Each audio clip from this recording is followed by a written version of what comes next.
बिस्मिल्लाहिर्रहमानिर्रहीम। अस्सलाम वालेकुम नाज़रीन, आप यूट्यूब चैनल देख रहे हैं। मैं इमरान खान हूँ। इस वक्त की जो लेटेस्ट सूरत हाल है वो मैं आपको बता देता हूँ कि इस्लामाबाद को टच कर लिया है हर तरफ से आने वाले काफ़िलों ने। खैबर पख्तूनख्वा की जानिब से जो काफ़िले पहुँचे हैं, यानी जो M1 के ऊपर से जो काफ़िले पहुँचे हैं, वो कहाँ कहाँ से हैं मैं आपको बता देता हूँ। बड़ी तादाद में काफ़िले पहले इकट्ठे हुए डी ए खान में काफ़िले पहुँचे थे। कुछ जो हैं वो बलूचिस्तान से, 3 बड़े काफ़िले थे जो बलूचिस्तान से आए थे। सरदार अयाज खान खेतरान का काफ़िला था, वो पूरा ही बलूचिस्तान क्रॉस करके आ रहे हैं क्योंकि वो खेतरान का इलाका वो बिल्कुल अलग साइड पे है। तो वहाँ से वो लोग पहुँचे और उनके लिए एक बड़ा लंबा और कठिन सफ़र था, लेकिन वो पहुँचे। सलार खान पहुँचे, बलूचिस्तान की जो क़यादत है वो लोग पहुँचे, ये DI खान में आ गए। इसके बाद जो खैबर पख्तूनख्वा के साउथ के एरियाज़ हैं, सदरन एरियाज़ हैं, वहाँ से 3 काफ़िले, शेर अफजल मरवत के भाई का काफ़िला था, फिर उमर अमीन गंडापुर का काफ़िला अपना था, इसके अलावा जो है वो एक बड़ा काफ़िला शाहिद कटक का था। ये काफ़िले सारे DI खान में इकट्ठे हुए, फिर ये आगे बढ़े। जब ये सी पैक पे आए तो वहाँ पुलिस ने इनके सामने रुकावटें रखी थी, तो इनका पहला इनकाउंटर वहाँ पे हुआ, पुलिस के साथ सामना हुआ और वहाँ पे बड़ी ज़बरदस्त झड़पें पुलिस के साथ चल रही थी। इतने में मियाँ वाली के लोग जो हैं वो उकब से कामयाब हो गए और उन्होंने रुकावटें तोड़ के सी पैक के ऊपर रास्ता बना लिया। जब मियाँ वाली के लोग पीछे से आए तो सामने से जो है वो कुछ लोग इस तरफ को गए और पुलिस बीच में सैंडविच बन गई और फिर काफिलों के लिए रास्ते खुल गए। ये लोग रात को टाइमली निकल पड़े थे और इन्हें मौका मिल गया सी पैक के ऊपर पुलिस को खुदेड़ने का। तो जब पुलिस भाग गई तो ये लोग मोटरवे पे पहुंच गए जो पेशावर से इस्लामाबाद की जानिब जाती है। अब इनके सामने रुकावटें बहुत कम थी, जो रुकावट आई है ये उसको उखाड़ते गए, उसको हटाते गए। और ये इतना बड़ा काफिला था कि एक आम शहरी ने एक वीडियो बना के शेयर की, वहाँ बैठा हुआ था, उसने 10 मिनट तक उसने रिकॉर्डिंग की है। तो 10 मिनट बस गाड़ियां भागती ही जा रही हैं और अच्छी खासी रफ्तार में गाड़ियां जा रही थी और वो उसके बाद भी वीडियो बना सकता था, काफिला खत्म नहीं हुआ था। तो 10 मिनट तक अगर गाड़ियां भागती जा रही हैं और इतनी ज्यादा गाड़ियां जा रही हैं सारे, और रोड के दोनों तरफ, आने वाली साइड पे भी और जाने वाली साइड पे भी, तमाम रास्ते इस्लामाबाद की तरफ जा रहे थे। तो ये लोग जाकर उतरे हैं, इस्लामाबाद से ज्यादा दूर नहीं है वो इलाका, ये अटक का एक एरिया है, वहां से ये उतरे नीचे और वहां से उतर के फिर इन्होंने रास्ता लिया इस्लामाबाद टोल प्लाजा का। ये इस्लामाबाद टोल प्लाजा से 15 किलोमीटर पहले जाकर रुक गए थे और इंतजार कर रहे थे अली अमीन गंडापुर का। इन्हें यह तवक्को भी थी कि अली अमीन गंडापुर पीछे से हमें कॉल भी कर सकते हैं कि उल्टे आओ वापस, कटी पहाड़ी के इलाके में जो रुकावटें उनको पीछे से मिलकर हमारे साथ मदद करो। लेकिन इन्हें यह कॉल नहीं आई, ये पूरा काफिला वहीं पर मौजूद रहा और जो अटक के शहरी हैं वो भी निकले और निकल के वो भी इस्लामाबाद टोल प्लाजा की तरफ आकर वो भी जमा हो गए। तो ये बहुत बड़ी तादाद में लोग हैं। खावर बुखारी साहब हैं अटक के, और बहुत सारे लोग हैं अटक के, कुछ MPs हैं जो अटक से इलेक्शन जीते हैं, वो लोग भी हैं। तो ये सारे लोग आए और ये भी आके मोटर पे इकट्ठे हो गए। अब ये मियाँ वाली और अटक के लोग हैं, इनके अलावा बलूचिस्तान के और जो साउथ एरियाज हैं खैबर पख्तूनख्वा के, ये उनके लोग हैं। बन्नू से आए हुए लोग हैं, जनाब ये करक से आए हुए लोग हैं, ये वजीरिस्तान से आए हुए लोग हैं, ये DI खान से आए हुए लोग हैं। तो ये सारे लोग वहाँ इकट्ठे हो गए। अब ये हो गया काफिले का एक हिस्सा। यहां क्लेम किया जा रहा है कि 1 लाख के करीब लोग इसके साथ शायद मौजूद हैं, इतनी बड़ी तादाद में। अच्छा, जो दूसरा काफिला है जो बहुत बड़ा है वो अली अमीन गंडापुर का है और उसके अंदर भी 3 काफिले शामिल हो चुके हैं। एक उसके अंदर जो है वो मालाकंड डिवीजन शामिल हो गया, दूसरा उसके अंदर जो हजारा डिवीजन है वहां से जो लोग आए वो काफी लड़ते हुए आए, उन्होंने 3 रुकावटें दूर की, पंजाब में से गुजर के वो अली अमीन गंडापुर के पास आकर मिले। फिर इसी तरह जो मालाकंड के लोग हैं या चित्राल के लोग हैं या गिलगित बल्तिस्तान के लोग हैं वो भी इन्हीं रस्तों से होते हुए अली अमीन गंडापुर के काफिले से मिले। फिर गंडापुर का अपना एक काफिला है, पेशावर और सराउंडिंग के इधर जितने शहर हैं, आप कोहाट को ले लें, बाकी जगहों को ले लें, चारसद्दा को ले लें, ये सारे उनके साथ इकट्ठे हुए और इन्होंने आकर मोटरवे पे ट्रेवल करना शुरू किया। आगे इनको स्वाबी और मर्दान से जो वहां के कारकुन है उन्होंने ज्वाइन किया, ये सबसे आखिर में ये शामिल हुए क्योंकि ये सबसे करीब थे। और अब इनके सामने कटी पहाड़ी थी। कटी पहाड़ी वो एरिया है जहां पे 20,000 के करीब एहलकार मौजूद थे और ये प्रोफेशनली ट्रेंड है। इन्होंने काफ़ी दिनों तैयारियां की हैं, बड़ी इन्होंने मैपिंग शैपिंग की है, हर चीज़ के हथियार जो इनको चाहिए थे वो इनको दिए गए हैं। इनके पास स्टन ग्रेनेड्स भी थे। ये स्टन ग्रेनेड जो होता है ना, मैंने पहले भी आपको एक दफ़ा बताया था, ये इस्तेमाल हो चुका है माजी में। ये एक ऐसा ग्रेनेड है जिसको, ये मिलिट्री ग्रेड वेपन है, इसको इस्तेमाल किया जाता है जब कोई तंगो तारीख गलियों में या बंद घरों के अंदर ऑपरेशन किया जाता है मिलिट्री की जानिब से, तो इस ग्रेनेड को पहले अंदर फेंकते हैं। आपने देखा होगा अक्सर फौजी पहले अंदर ग्रेनेड फेंकते हैं, उससे एक धमाका होता है, धुआं होता है, फिर वो अंदर दाखिल होकर अटैक कर देते हैं। इस ग्रेनेड की खूबी ये है कि जहां पे ये फेंका जाता है ना, तो चंद सेकंड के लिए लोग हवास बाख्ता हो जाते हैं। यानी अगर उनके पास वेपन भी है तो वो फायर नहीं कर सकते। ये इंसान के औसान खता कर देता है। इतना ज़बरदस्त इसका धमाका और इसकी शिद्दत होती है, इसका थ्रस्ट इतना ज़्यादा है कि ये बंदा मारता तो नहीं है लेकिन आदमियों को बेबस कर देता है। तो इसको इस्तेमाल किया गया है। बल्कि कुछ ग्रेनेड जो है, जो बाद में इन्होंने रिकवर किए वहाँ से पाकिस्तान तहरीक इंसाफ के कारकुनों ने, तो सुहेल अफरीदी ने निकाल कर दिखाए भी हैं सूबाई वजीर ने कि ये स्टन ग्रेनेड्स हैं और ये हमारे खिलाफ इस्तेमाल कर रही है रियासत, तो ये जुल्म है, ये हमारे साथ ना किया जाए। कुछ कारकुन जो है वो गिरफ्तार भी हुए पाकिस्तान तहरीक इंसाफ के, जो खैबर पख्तूनख्वा के काफिले के साथ आ रहे थे। तो उसके बदले में तहरीक इंसाफ के कारकुनों ने पुलिस वालों को यरगमाल बना लिया और फिर उनके साथ बातचीत करके पुलिस वाले छोड़ दिए और कारकुन जो है वो अपने वापस ले लिए। मौके के ऊपर ही फैसला हो गया, ना कोई अदालत ना कोई और चीज़। पुलिस वालों ने भी कहा ठीक है, अब अपने बंदे वापस लो, इनके बंदे छोड़ दो। पुलिस वाले कई जगहों पे पाकिस्तान तहरीक इंसाफ के कारकुनों के हत्थे चढ़े, लेकिन उन्होंने विजुअल्स बनाए तहरीक इंसाफ के कारकुनों ने, उनको सोशल मीडिया पे डाला भी कि हम इन्हें पानी पिला रहे हैं, हम इनका ख्याल कर रहे हैं। दूसरी तरफ कोई कारकुन अगर पुलिस के हत्थे चढ़ जाता है तो वो बहुत डंडे मारते हैं। ये हमने विजुअल देखा है कि अकेला कारकुन या 2 कारकुन या 4 कारकुन जहाँ पे पुलिस वालों के नरगे में आए, पुलिस वालों ने उनको बात मारा। लेकिन दूसरी जानिब आप ये देखेंगे जब अकेला पुलिस वाला या 2 4 5 पुलिस वाले कारकुनों के कब्जे में आ जाते हैं तो वो पानी भी पिलाते हैं, उनका ख्याल भी रखते हैं। हालांकि ये मैंने एक नई चीज़ देखी कि पुलिस वाले खुद इमरान खान जिंदाबाद के नारे लगा रहे थे और वो ये कह रहे थे कि अल्लाह दी कसमें इमरान खान जिंदाबाद। तो पाकिस्तान तहरीक इंसाफ के कारकुनों ने वीडियो बना के पुलिस वालों को छोड़ा कि जी आप जाएं, हमने आपको कुछ नहीं कहना, और आप बताएं आपके साथ किसी ने टॉर्चर किया, किसी ने जुल्म और ज्यादती की, किसी ने आपको कुछ नहीं कहा। तो ये इमरान खान साहब की तरबियत है। हाँ, ये ज़रूर है कि जब सामने से पुलिस मार रही होती है तो यहाँ से कारकुन भी पत्थर फेंक रहे होते हैं, ये भी उनके साथ लड़ते हैं। लेकिन अगर पकड़ लेते हैं तो दोनों का रवैया बिल्कुल मुख्तलिफ है। अगर पुलिस पकड़ लेती है कारकुन को तो बहुत मारती है, कारकुन पकड़ लेते हैं पुलिस को तो वो कुछ भी नहीं कहते, बल्कि वो बाहिफाजत छोड़ कर आते हैं, तरीका भी बताते हैं कि यहाँ से चले जाओ। कटी पहाड़ी में को 20,000 के करीब एहलकार थे, ट्रेंड एहलकार थे, उनके पास बेशुमार शेल्फ थे, उन्होंने हज़ारों शेल्फ फायर किए हैं। वहाँ से पत्थर भी फेंके गए गाड़ियों के ऊपर, स्टन ग्रेनेड्स भी मारे गए गाड़ियों के ऊपर, और गोली भी चली है, रबड़ की गोलियाँ बहुत ज़्यादा चली हैं। लेकिन इसके बावजूद जो पाकिस्तान तहरीक इंसाफ के काफिले में मुराद सईद की पूरी टीम है, जो इस वक्त खैबर पख्तूनख्वा की काबीना का हिस्सा भी है, उन लोगों ने ये रुकावटें अबूर कर ली और वो पहाड़ों पे चढ़ गए। उन्होंने पुलिस से उनकी जगह छीन ली और ये 20,000 पुलिस एहलकार जो वहाँ पे मौजूद थे, ये वहाँ से भाग गए और इन्होंने देहातों में और इधर उधर मुख्तलिफ जगहों पर भाग कर अपनी जान छुड़ाई। जबकि कारकुनों ने अब कटी पहाड़ी का सबसे मुश्किल मरहला अबूर कर लिया है। खैबर पख्तूनख्वा से जब भी कोई काफिला आता है ना, तो उसके सामने जो सबसे मुश्किल मरहला होता है, जिसको पार करना बिल्कुल मुमकिन नहीं होता। यानी अगर किसी भी पॉलिटिकल पार्टी को आप कहेंगे कि ये रुकावटें पार करो तो वो कहेगी इनसेन है, ये हो नहीं सकता। तो पाकिस्तान तहरीक इंसाफ कोई जुनूनी पार्टी है, ये उसको क्रॉस कर लेते हैं हर दफ़ा। तो इस मरतबा पिछली मरतबा से ज़्यादा बंदोबस्त किया गया था, ज़्यादा कंटेनर थे, ज़्यादा खंदकें थी, ज़्यादा आंसू गैस थी, ज़्यादा रबड़ की गोलियाँ थी, एहलकार भी ज़्यादा थे। लेकिन इसके बावजूद पाकिस्तान तहरीक इंसाफ ने सुबह उठने के बाद जोर लगाना शुरू किया और चंद घंटों के अंदर इसको क्लियर कर दिया। तो कटी पहाड़ी क्रॉस कर रहा है बुशरा बीबी और अली अमीन गंडापुर का मेन काफिला, जिसके अंदर दीगर 3 काफिले भी शामिल हैं, और चौथा जो बड़ा काफिला है वो उनका इंतजार इस्लामाबाद के दरवाजे पे कर रहा है। अब ये सारे यहाँ इकट्ठे हो रहे हैं। दूसरी जानिब पंजाब से भी कुछ काफिले पहुंचना शुरू हो गए। उन्होंने हकला का जो पॉइंट है उसको क्लियर कर दिया। हकला जो है वो एक बड़ा मुश्किल पॉइंट था, उसको भी पंजाब से आने वालों ने क्लियर कर दिया है। तो ये सारे काफिले इस वक्त इकट्ठे हो जाएंगे मोटरवे के ऊपर। मोटरवे पे इकट्ठे होने वाले लोगों की जो गिनती है वो बहुत बड़ी है। यानी इतनी बड़ी तादाद में आज तक पाकिस्तान की तारीख में पाकिस्तानी इस्लामाबाद की तरफ नहीं आए। ये सबसे बड़ी तादाद में पहली मरतबा पाकिस्तानी इस्लामाबाद पहुंचे और हर तरह की रुकावट और फस्तायत को अबूर करके पहुंचे। अभी पंजाब के कुछ मामलात हैं, देखिए, अगर अयाज खान खेतरान पूरा का पूरा बलूचिस्तान क्रॉस करके वो इस्लामाबाद पहुंच सकता है, तो जो पंजाब के शहरी है या वहां की जो लीडरशिप है वो क्यों नहीं इस्लामाबाद पहुंच पाई। अभी रावलपिंडी और इस्लामाबाद का इम्तिहान बाकी है।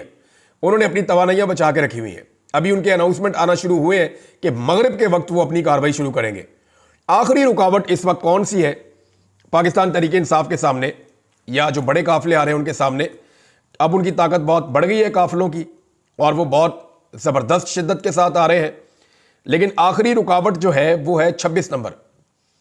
26 नंबर का जो एरिया है, यहाँ पे पुलिस पूरा बंदोबस्त करती है कि इसको कोई क्रॉस ना कर सके।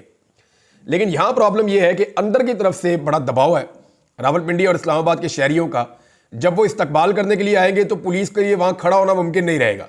तो ये कंटेनर, जैसे हमने पहले देखा, कंटेनर तिनकों की तरह लोग कभी उधर धकेल रहे हैं, कभी उधर धकेल रहे हैं।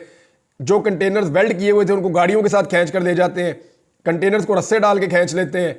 तो कारकुनों ने कसर कोई छोड़ी नहीं। अभी तो रस्ते में कोई कंटेनर दिखाई नहीं दे रहा। ये सारे लोग तमाम रुकावटें, तमाम खंदकें उबूर करके, यानी इस वक्त किया ये हुआ है कि आज़ाद कश्मीर का, गिलगित बल्तिस्तान का, इवन मरी का, इस्लामाबाद के साथ या पंजाब के साथ राब्ता मुनक़ता किया गया। हत्ता कि खैबर पख्तूनख्वा के साथ भी इनका राब्ता मुनक़ता कर दिया गया। और ये इस हुकूमत ने डर के मारे किया है। लेकिन जहाँ जहाँ पे रास्ते बहाल हो रहे हैं, लोग निकल रहे हैं और पहुँच रहे हैं। अगर हुकूमत ने फौरी तौर पर मामलात को दुरुस्त ना किया तो जो बड़ी तादाद में लोग मज़ीद पीछे से आना चाह रहे हैं, वो कुमक जब पहुँचेगी तो हुकूमत के कंट्रोल से चीज़ें बाहर हो जाएंगी। लाखों लोग आगे बढ़ रहे हैं और इस्लामाबाद के काफ़ी करीब पहुँच चुके हैं। इस्लामाबाद पे एक बहुत बड़ा हुजूम दस्तक दे रहा है पाकिस्तानियों का। ये पूरे पाकिस्तान से आए हुए लोग हैं जो 25 करोड़ पाकिस्तानियों की नुमाइंदगी कर रहे हैं इस्लामाबाद के दरवाजे पर। अब 26 नंबर को जब ये क्रॉस करेंगे तो इनकी अगली मंजिल होगी डायरेक्टली डी चौक। डी चौक में क्या होगा? डी चौक में मुझे ऐसा लगता है कि इन लोगों के पहुंचने से पहले ही जितनी लड़ाई होनी है वो हो जानी है और इस्लामाबाद के शहरी निकल आएंगे। आमिर मुगल ने कहा है कि हम अपनी तवानाइयां ज़ाया नहीं कर रहे, लेकिन हम सबको कह रहे हैं कि तैयार हो जाएं, अपनी अपनी चीज़ें तैयार कर लें। इमरान खान साहब से एक मुलाकात भी हुई है। देखिए, इमरान खान साहब को जेल में एक पैगाम भिजवाया गया और वो पैगाम लेकर बैरिस्टर गौर गए। इमरान खान साहब ने उस पैगाम के ऊपर ओके नहीं किया। देखिए, इमरान खान साहब को इससे पहले ऑफर थी कि आपको बनी गाला शिफ्ट कर देते हैं, आप हाउस अरेस्ट हो जाएं, चीज़ें चंद दिनों में बेहतर हो जाएंगी, आप इसको कॉल ऑफ कर दें। आज फिर इमरान खान साहब को कहा गया कि आपकी कुछ और बातें भी मान लेते हैं, किसी एक बात के ऊपर आ जाएं, आप इसको कॉल ऑफ कर दें। बल्कि ये भी कहा गया कि आपको खैबर पख्तूनख्वा भेज देते हैं, आप वहाँ चले जाएं, लेकिन इस वक्त इस एहतजाज को कॉल ऑफ कर दें। तो इमरान खान साहब ने कहा नहीं, पहले डी चौक पहुँचो फिर फैसला करते हैं। तो उन्होंने अपने कारकुनों को ये कहा कि आपने डी चौक पहुँचना है और इमरान खान साहब की अहलिया बुशरा बीबी अली अमीन के साथ मिलकर लीड कर रही है और वो तकारीर भी उन्होंने की है 2-3 दफ़ा। कारकुनों को उन्होंने पैगाम दिया कि हमने इमरान खान को लेकर वापस आना है। वो सिर्फ मेरा शौहर नहीं है, वो पाकिस्तान का बहुत बड़ा लीडर भी है और हमने उसको लेकर वापस आना है। आपने मेरा साथ देना है। मैं अकेली भी रहेगी ना तो वहाँ खड़ी रहूँगी, मैं वहाँ से नहीं हिलूँगी, मैं आखिरी सांस तक वहाँ पर खड़ी होकर मुकाबला करूँगी, मैं अपने शौहर को लेकर आऊँगी। अब बुशरा बीबी तो डट के खड़ी हो गई है, कारकुन भी उनके साथ खड़े हो गए हैं। कारकुनों की हालत यह है कि वो किसी और के ऊपर ट्रस्ट ही नहीं कर रहे, किसी पे भरोसा ही नहीं कर रहे। वो सारे के सारे इस वक्त डी चौक में पहुंच रहे हैं। अच्छा, इस्लामाबाद में जो अनाउंसमेंट की गई है, एक तो इमरान खान साहब ने चिट्टा इनकार कर दिया किसी भी किस्म की डील के, किसी भी किस्म की बात से।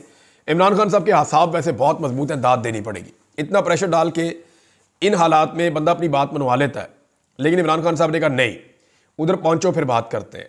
तो पाकिस्तान तहरीक-ए-इंसाफ पहुंच रही है। अब पंजाब की क़यादत को यह सोचना पड़ेगा उन्होंने कब निकलना है और कैसे निकलना और कैसे पहुंचना है। 10-12 काफिले जो निकल पड़े थे, जो रास्ते में आ गए थे, वो लोग तो अपने पहुंचने का बंदोबस्त कर रहे हैं। मैंने आपको उन सबके नाम बताया पिछले वीलॉग में। लेकिन जो लोग रह गए हैं उनको निकलना पड़ेगा, उन्हें पहुंचना पड़ेगा। अभी चकवाल ने निकलना है, तलागंग ने निकलना है, कलर कहाल ने निकलना है, अभी तो चक्री ने निकलना है, जेलम ने निकलना है, मंडी भाउद्दीन ने निकलना है, गुजरात ने निकलना है। ये सारे एरियाज अभी बाकी हैं। इन्होंने निकलकर रावलपिंडी और इस्लामाबाद की तरफ आना है। बहुत बड़े काफिले जो हैं वो जीटी रोड से आएंगे, कुछ काफिले मोटरवे से आएंगे और मोटरवे के ऊपर इस वक्त पाकिस्तान तहरीक-ए-इंसाफ के लोग ना सिर्फ M1 पर जो पेशावर से आ रही है, बल्कि M2 पर जो लाहौर से आ रही है, उसके ऊपर भी काफिले मौजूद हैं और ये सारे इस्लामाबाद की जानिब बढ़ रहे हैं। घंटे घंटे बाद जनाब हुकूमत की प्रेस कॉन्फ्रेंस हो रही है, उनकी घबराहट सबके सामने है, हुकूमत बहुत परेशान है और इमरान खान साहब अब ऐसा लगता है कि बाहर आ जाएंगे। उसकी वजह मैं आपको बताता हूँ। कल है जी 26 तारीख। 26 तारीख को इमरान खान साहब के रिमांड की पेशी है, जो रावलपिंडी वाला मुकदमा है। इसमें ऐसा लगता है कि मजीद रिमांड नहीं दिया जाएगा, हो सकता है इमरान खान साहब को जुडिशल कर दिया जाए और अगर जुडिशल कर दिया गया तो अगले दिन इमरान खान साहब की बेल हो जाएगी 27 तारीख को। तो यही एक नया मुकदमा है जिसमें इमरान खान साहब को मज़ायका खेज मुकदमे में अंदर रखा गया है। दूसरा, जो इमरान खान साहब का लाहौर में 8 मुकदमात वाला मामला चल रहा है, वहां पर हुकूमत के पास अब कोई ऐसी वजह नहीं है कि इमरान खान साहब की जमानत ना होने दी जाए। बाकी सारे केसेस में उनकी जमानत हो गई है, तो इन 8 केसेस में भी हो जानी चाहिए। अगर 27 तारीख को इमरान खान साहब को इन 8 केसों में जमानत मिल जाती है और रावलपिंडी वाले एक में मिल जाती है, तो फिर इमरान खान साहब एक आज़ाद शहरी हैं, इसलिए कि इससे पहले के तमाम मुकदमात में इमरान खान साहब या तो बाइज्जत बरी हो चुके हैं, या उनकी सजा मुअत्तल हो चुकी है, या इमरान खान साहब जो है उनकी जमानत कंफर्म हो चुकी है। अब इस वक्त 27 तारीख की तरफ सब लोग देख रहे हैं। अगर 26 तारीख को अगर पहुंच जाते हैं सब लोग डी चौक में, तो 26 को जो अदालती कार्रवाइयां होंगी और जो 27 को होंगी, उनके नतीजे में बहुत मुमकिन है कि इमरान खान साहब रिहा हो और वो रिहाई के बाद फौरी तौर पे इस्लामाबाद आएँ और डी चौक में खड़े होकर वो अपने लोगों से तकरीर करें और उनसे खिताब करें, और खिताब करने के बाद वो अपने मुतालबात रखें और अगली तारीख देखकर फिलहाल वापस चले जाएं। ये एक सूरत हो सकती है, विन विन सिचुएशन सबके लिए। लेकिन अगर इन लोगों के साथ जोर जबरदस्ती की गई तो खुदा ना खास्ता कोई सानिया भी हो सकता है। और हुकूमत को इस बात का ख्याल रखना चाहिए कि दूसरे सूबों से पुलिस बुलाई हुई है, वो पुलिस वाले बेचारे बीमार हो रहे हैं, उनको रात को तंबुओं के अंदर सर्दी में सुला दिया, उनको ठंड भी लग रही है, ना उनको खाना पीना अच्छा मिल रहा है, ना उनका कोई ख्याल रख रहा है, उनको सिर्फ डंडे पकड़ाए हुए हैं आपने लोगों को मारने, वो बेचारे अपने घरों से इतनी दूर आए हुए हैं। तो मेरी एक गुजारिश उन पुलिस वालों से है कि आपने अपनी सिक्योरिटी का बहुत ख्याल रखना है। यहाँ पे ऐसे अनासर हैं जो फ़ायदा उठा सकते हैं इस सारी सिचुएशन का, लिहाजा किसी भी दहशतगर्दी से, किसी भी वाक़े से आपने अपने आप को बचाना है। किसी की सियासत या किसी की दहशतगर्दी की आपने भेंट नहीं चढ़ना। जहाँ पे आप सोएं या जहाँ पे आप आराम करें, वहाँ पे आपको अपनी सिक्योरिटी के लिए खुद बंदोबस्त करना है, अपने लोगों को खड़े करना है, एक एक बंदे को चेक करना है और फिर आपने उनको आने देना है। अदरवाइज़ ये यानी एक लैप्स हो जाएगा ना, तो सिक्योरिटी का लैप नहीं होना चाहिए। सिक्योरिटी वालों को चाहिए कि खुद अपना भी ख्याल रखें और अपने साथ जो साथी आए उनका भी ख्याल रखें, क्योंकि इस्लामाबाद इंतजामिया तो खुद गर्ज है, हुकूमत को तो आपसे कोई गर्ज नहीं है। वो तो ऐसा लगता है कि उन्होंने पुलिस वालों को बीमार होने के लिए बुलाया और बीमार होने के लिए छोड़ दिया है। इस्लामाबाद और रावलपिंडी की आवाम के लिए एक गुजारिश है, ये लोग लगभग जब पहुंचेंगे तो 2 दिन हो जाएंगे इनको चले हुए, और शदीद लड़ाई के बाद ये लोग पहुंचे हैं आपके पास, और इन्होंने बड़ी तकालीफ बर्दाश्त की हैं, आंसू गैस की शेलिंग खाई है, डंडे खाए हैं, बड़ा जागते रहे हैं, बड़ी देर लड़ते रहे हैं। तो ये लोग बड़ी तकलीफ बर्दाश्त करके आ रहे हैं। तो जो अनाउंसमेंट की गई है वो ये है कि बिस्किट, केक, खाने पीने की अशिया, पानी, जूसेस और जो गर्म कपड़े हैं, कंबल हैं, ये जो मुजाहिरीन आ रहे हैं उनको फराम किए जाएँ और उनको वेलकम किया जाए, ताकि उन्हें लगे कि वो दारुल हुकूमत में आए हैं। दारुल हुकूमत में जो हुकूमत है वो तो पाकिस्तानियों को वेलकम नहीं कर रही, उन्होंने तो इसको एक किले में बना दिया था, कन्वर्ट कर दिया था, जिसके अंदर कोई दाखिल नहीं हो सकता। लेकिन दारुल हुकूमत के लोगों को चाहिए कि वो वेलकम करें। और ये जो DPO है उसको लोग सारा दिन ढूंढ रहे थे।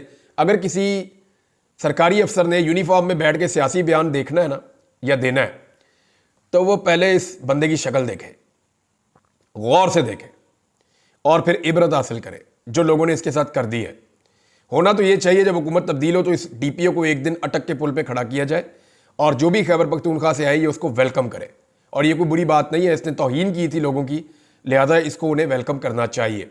DPO कहीं दिखाई नहीं दे रहा, पता चला उसको टिकटॉक का भी शौक है, अब जितने मर्जी बना ले। अटक की हर दीवार पे उसका नाम लिखा हुआ है। अटक के शहरियों ने हर जगह पे DPO को चैलेंज किया और उसको उसका चैलेंज याद दिलाया, लेकिन DPO कहीं दिखाई नहीं दिया। तो ये एक निशान इबरत है जिसको सारी ब्यूरोक्रेसी हमेशा याद रखे। मैंने आपसे जिक्र किया कि अहमद फराद का बहुत बड़ा रोल है, वो अपनी शायरी के जरिए लोगों को उभारते हैं, उनको लेकर आते हैं, उनके अंदर इनकलाब पैदा करते हैं। इसी तरह इस DPO का भी बहुत बड़ा रोल है कि इसने जो कुछ बोला उसके बाद लोग बहुत गुस्से में थे और वो इसको ढूंढते ढूंढते अटक को क्रॉस कर गए। नाज़रीन, एक हिकमत अमली हुकूमत ने और बनाई है और वो ये है कि अब वो सोशल मीडिया के जो एक्टिविस्ट हैं या सोशल मीडिया के जो जर्नलिस्ट हैं उनको अब गिरफ्तार करेगी। हुकूमत ने हिकमत अमली इसलिए बनाई है कि उनको ये आइडिया हो गया है कि हमने तमाम पाकिस्तान के मीडिया को ब्लॉक कर दिया है। इलेक्ट्रॉनिक मीडिया और अखबारात कुछ नहीं दिखा रहे, कुछ नहीं बता रहे, हकायक सामने नहीं आ रहे, हमारी मर्जी की कवरेज हो रही है। ये सोशल मीडिया के ऊपर जो जर्नलिस्ट हैं ये जो कवरेज कर रहे हैं इसका बहुत बड़ा इंपैक्ट आ रहा है। तो अब फैसला किया गया इनको गिरफ्तार कर दिया जाए। तो जितने भी हमारे सोशल मीडिया के सहाफ़ी ग्राउंड के ऊपर इस वक्त कवरेज कर रहे हैं वो अपना ख्याल रखें, इकट्ठे रहें और कोशिश करें कि जितना ज़्यादा हो सके वो गिरफ्तारी को अवॉइड करें।